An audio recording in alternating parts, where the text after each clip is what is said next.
Paneer Butter Masala. Ingredients: 1/4 cup 35 grams cashews, unsalted, raw. 9 ounces 250 grams paneer, cut into 3/4 inch pieces, a firm Indian cheese. 2 tablespoons butter. 1 yellow onion diced. Thumb-sized piece of ginger peeled and chopped. 3 garlic cloves peeled and chopped.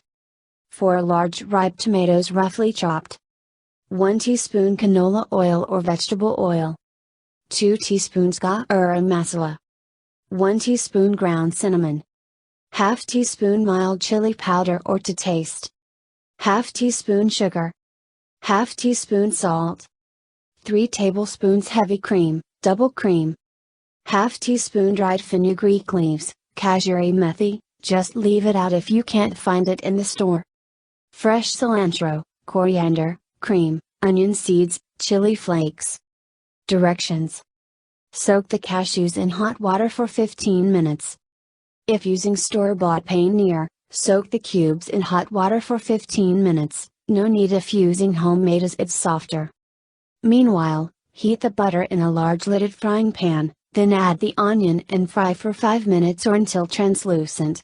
Add the ginger and garlic and fry, stirring, for a further 1 minute.